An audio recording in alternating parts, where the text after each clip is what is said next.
Hello, I'm Steven, And I'm Aaron. and we've just seen Superman. Superman, new film that's out in theaters right now, starring David Cornsweet, Rachel Brosnahan, Nicholas Hoult, and it is directed by James Gunn. So, when it comes to cinematic adaptations of DC comic book heroes, Hollywood has been a lot kinder to Batman than it has been to Superman. There's a lot of great Batman movies, but we haven't had a good Superman movie in 47 years. That's a long time. The first Superman movie is one of my favorite movies of all time. The sequels are a travesty. Superman Returns was a colossal bore. Man of Steel was a goddamn nightmare. So now we have Superman, written and directed by James Gunn. I got mixed feelings about this. Yeah, I agree. There's a lot to talk about, but overall, I think it's good, not great. Yeah, I think that's how I ultimately felt coming out of the theater. I didn't dislike it, I didn't hate it, but I have a mountain of problems with it. There are things that I really like about the movie a lot. I think its core concepts and core ideas and core executions of the characters are very good, but my problems are kind of with the structure and kind of James Gunn's tendencies as a writer and director. Exactly. First of all, the thing I was most afraid of going into this is that he was going to James Gunnify and Guardians of the Galaxy-ify this with his agonizingly unfunny comedy. Because I like the second and third Guardians movies, not the first one. The first one sucks. But they're profoundly unfunny. That's the biggest obstacle you have to overcome watching them. And unfortunately, that carries over here because this was a comedic nightmare. I thought it was toned down from the Guardians movies. Those movies have a much more juvenile sense of humor, whereas here it's like... Adolescently arrested? Yeah, I don't know exactly how to describe it. It's just kind of like manic and chaotic and unfocused. Loud. That's another problem. A lot of my love of Superman, I think, is really colored by that first film. There's a tone I want to see with Superman, which is a kind of quiet dignity. Mm-hmm. And this doesn't have that. If you want a good example of like a movie that captures the tone that I'm looking for in modern day Superman, it was called Wonder Woman. And it was a great movie. Yeah. And one of these days you and I are going to do a video about it. But yeah, this thing is just loud and noisy, and another problem that it suffers from is that is James Gunn incapable of telling a story about like four characters?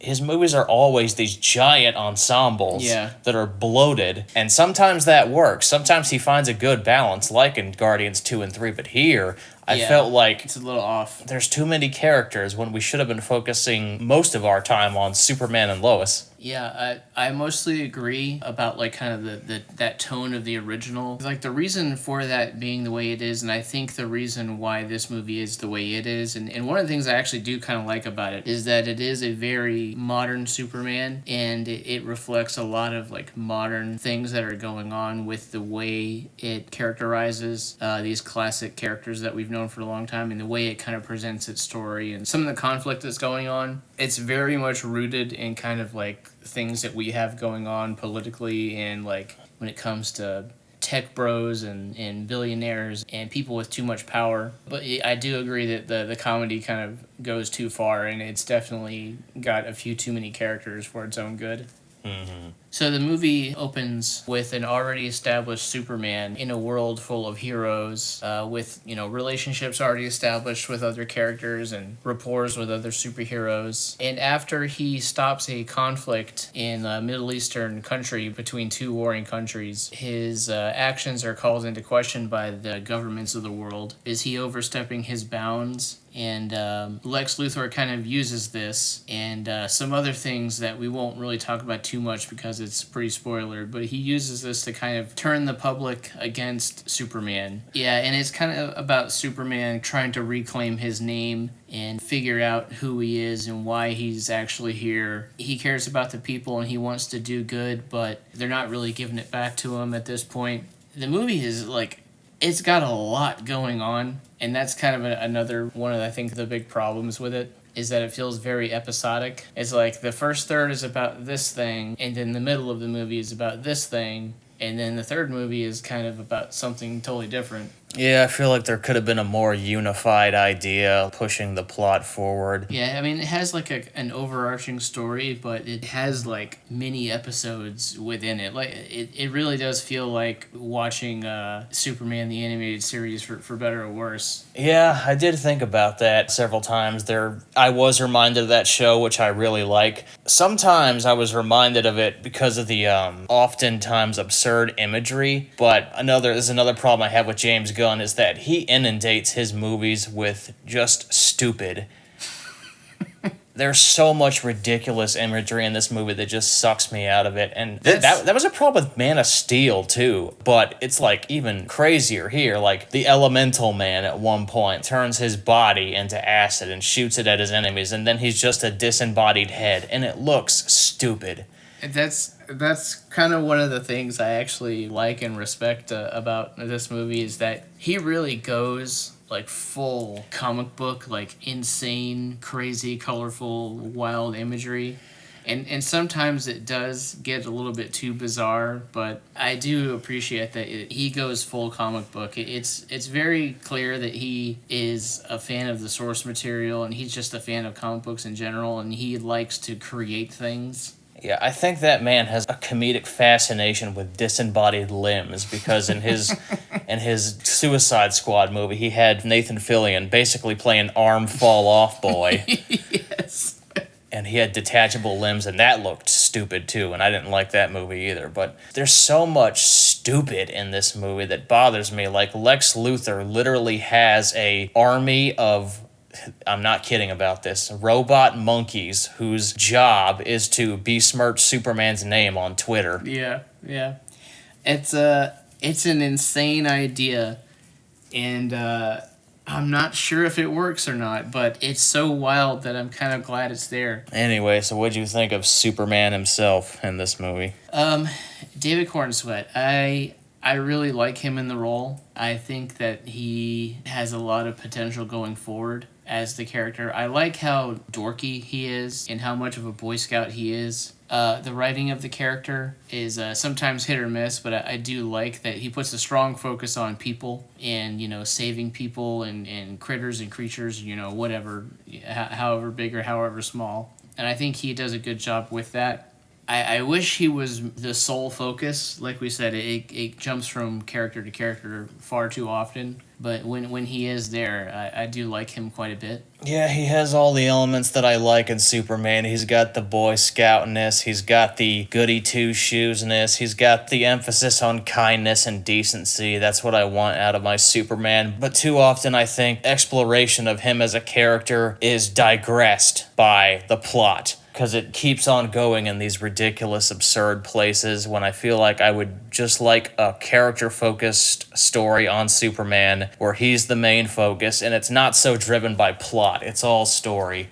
So then Lois Lane, Rachel Brosnahan. This is what I was looking forward to the most. I love the casting choice of her as Lois. It's Midge Maisel as Lois. Yes. And for all that she was in the damn movie, I liked her a lot. She has what I want out of Lois. She's got the tough as nailsness. She's got the antagonism. She's got the sass. I love this Lois.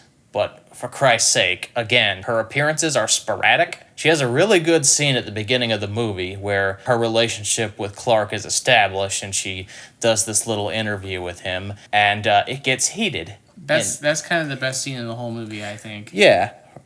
For one, that's Lois Lane. That's a perfect representation of her character. Well, it's Lois Lane, but it's also Lois as a reporter, doing what she does best, coming up against the brick wall that is Superman and his ideals. Mm-hmm. And neither one of them are, going to budge an inch. And it's kind of interesting to watch them, go at each other that way. Unfortunately, the next time these two really have like a tender moment, it's separated by like 40 minutes. Their scenes together are very sporadic and spaced out very far. I don't care for that. Yeah, I wonder if it almost would have been better to focus on maybe this first story involving like the two countries warring against each other and him stepping in to save people. Yeah, the answer to that question is yes. That's what this movie should have been. That should have been the main focus of this movie. This conflict between these two warring countries that Lex Luthor is trying to escalate, and he has a financial stake in. And Superman has to solve it and prove to the world, like, yeah, I'm a do-gooder. I'm not here to step on anyone's toes. I'm somebody who can be trusted. I want unity. And it's basically would be a remake of Superman 4: The Quest for Peace, which was a movie that had a good idea gone completely to waste. Yeah. That should have been the movie. Leave all that universe building bullshit about the Justice Gang and the trash where it belongs. Although I will say I did like Nathan Fillion as Guy Gardner. Yeah, he's always entertaining to watch. I liked him. I liked Mr. Terrific. Hawk Girl doesn't really get a whole lot to do. Tragically. But, Keep it small scale and keep it small stakes by comparison. It's two warring countries, but eventually there is an entire nation-destroying threat that emerges towards the end of this film, which I'm getting kind of tired of. It's like, can we have our introductory chapter be something smaller? Not everything has to be a universal catastrophe. Yeah, but kind of back on the subject of the cast. Nicholas Hoult, I say no. I'm not a fan.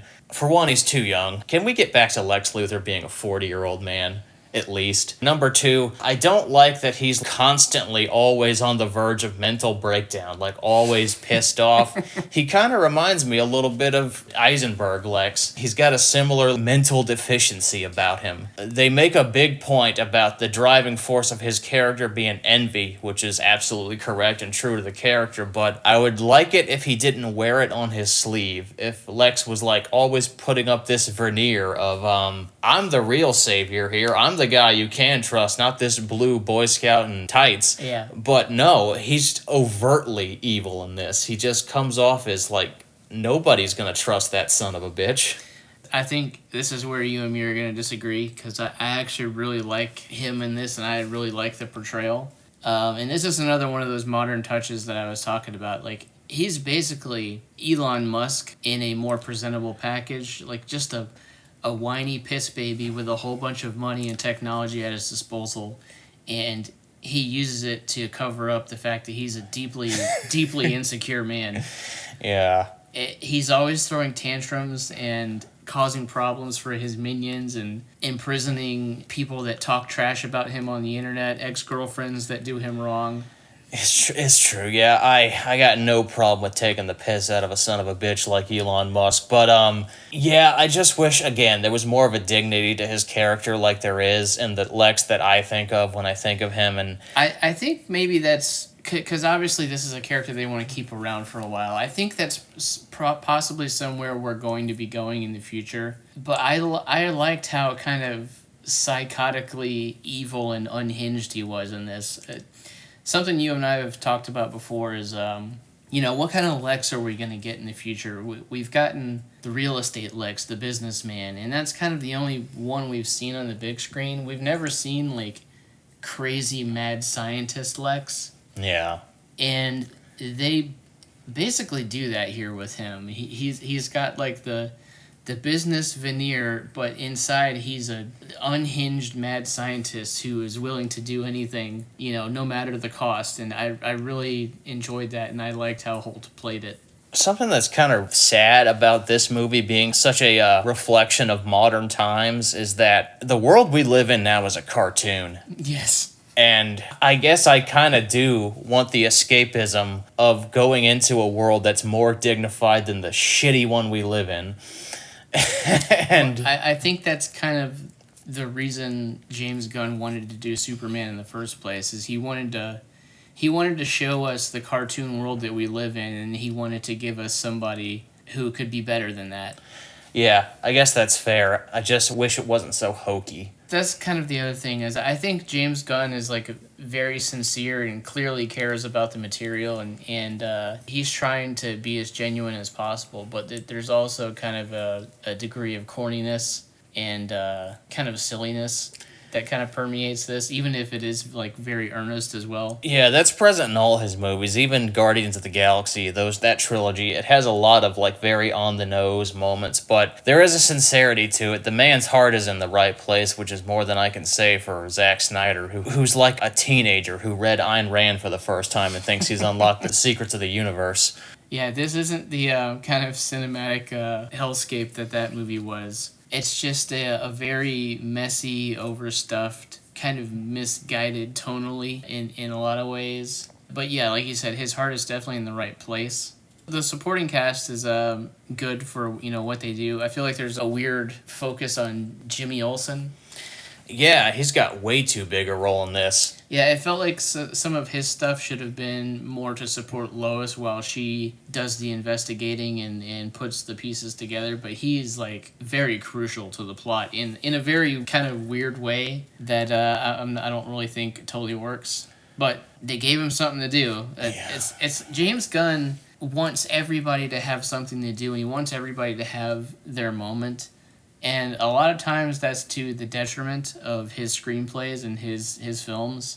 He might just be too nice a guy. It's like some of this stuff should be cut, and then also like some of this should be longer, it seems like. Because there's just so much story and so much to talk about. What did you think of Ma and Pa Kent, their portrayal? Oh, I thought they were way too cartoony. And there came a point towards the end that I think kind of fell flat because they're barely in the movie. Yeah, I do like the idea that he delivers to Clark in kind of that section near the end. Yeah, there was a nice scene that did fill me with the sense of like joy where Lois finds herself in Clark's room. We won't say what happens, but it feels like a moment where Lois learns something about Clark by being in his parents' presence, and that's a good moment, but the moments with Ma and Pa Kent are very few and far between. Yeah, I also like kind of the idea that your parents and your heritage doesn't necessarily define who you're supposed to be. They're just kind of there to support you and give you what you need to become the man that you're supposed to be. And it really puts the focus on Clark as an individual to be the person that he decides to be. They do play with the mythology of Superman in a pretty surprising way. Yeah, we won't say what it is, but they make a creative decision in this movie with Jor-El and I forget her name, Lana or Lara, I forget, Ma-El. But they make a decision with those characters that's probably going to piss off some purists. It probably definitely will. I liked it.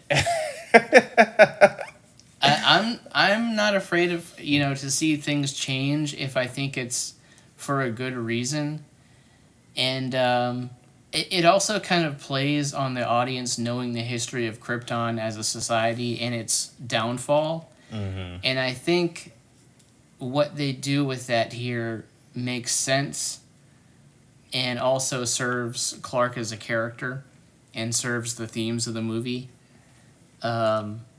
But it's certainly a surprise, and there's a lot of people that won't like it for sure.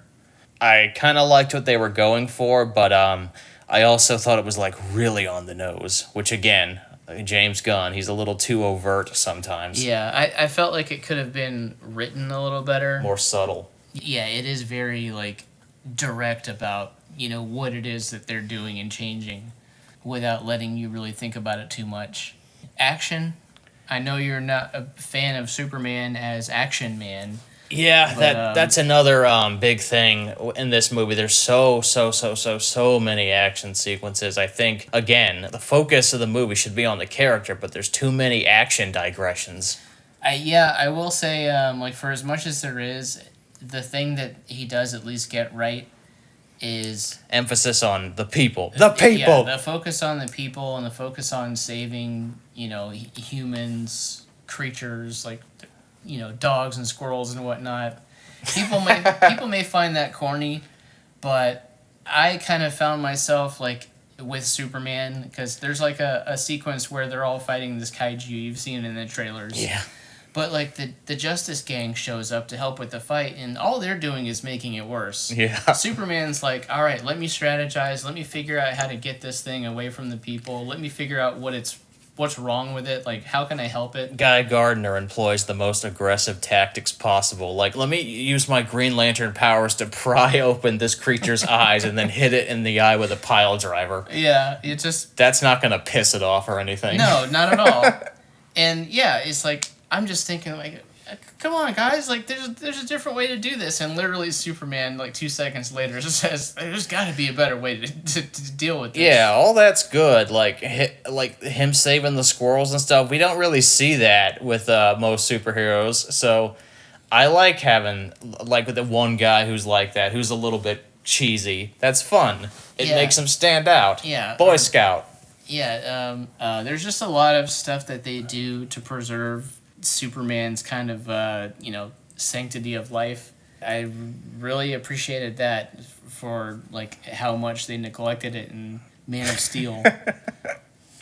And they also kind of have their cake and eat it too, because we have the big city destroying event that happens in the climax, but they do it in a way that is far less egregious and way less destructive Than Man of Steel, yeah. Than Man of Steel. And by the end of the movie, you don't feel like you've just witnessed nuclear annihilation or, 7 9/11s happen. Yeah. In Man of Steel, when the day is quote-unquote saved, it doesn't feel saved. Yeah. And this, it actually does. Yeah, here it actually feels like it's saved. And they make an effort to get the people out of the area. Again, just Superman has to be about the people. He can't be an agent of chaos. He needs to help people. That's Superman. He helps people. Music. I thought the music was kind of forgettable. They used the John Williams score. Obviously, it's changed and it's kind of like modernized, and there's like different music, in other scenes. They don't just rip off the entire John Williams score, but it's fine. It serves the movie fine enough. I don't think it elevates it or, makes it any worse. Yeah, just stop using the John Williams theme. Just make your own, for Christ's sake. Yeah.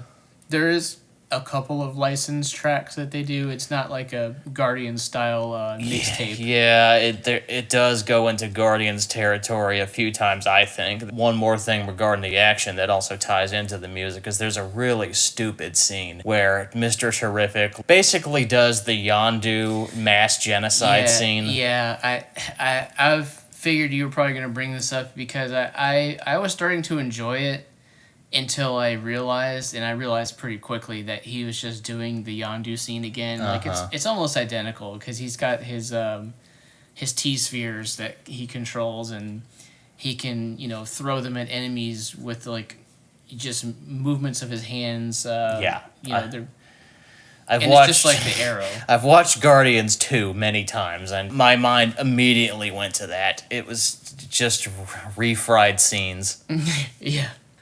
There's another use of a licensed song like over the credits. I actually really liked that because it's kind of a callback to an earlier conversation, but it also I just really like that song. So yeah, it's an attempt to kind of create a new Superman for a modern day audience, and I think James Gunn is successful. Although it has a lot of problems that I find in a lot of his movies. Yeah, I guess this man just has elements to his films that I don't like, that he refuses or is incapable of overcoming, that are always going to plague his work. Well, that's the thing about him, though, is like his movies always seem to do very well and people seem to really like them. So if he doesn't have a lot of people telling him that it's not working, then he's just gonna keep doing what he does. Yeah, this will probably go over well with the crowd. It seemed like the people on our screening were into it. Yeah, they seemed like they were excited after it was over, which is what you want when you're rebooting Superman and bringing him to a new audience. I'd rather people be excited about Superman than being like, oh, another one? Yeah. So what is your final number rating on a scale of 1 to 10? I would probably give it a 7. I think the casting is pretty great. I think David Cornsweet does a really good job as Superman slash Clark. Although we don't really get a lot of Clark in this, he is mostly Superman in the movie, That's true. which is it's almost kind of like a the Batman thing where you almost never see Bruce. Maybe that's something we'll get more of in the future. I didn't mind it so much here, but he's good. Rachel Brosnahan is a great Lois, and yeah, she definitely needs more screen time in the future. I really liked Nicholas Hoult as Lex.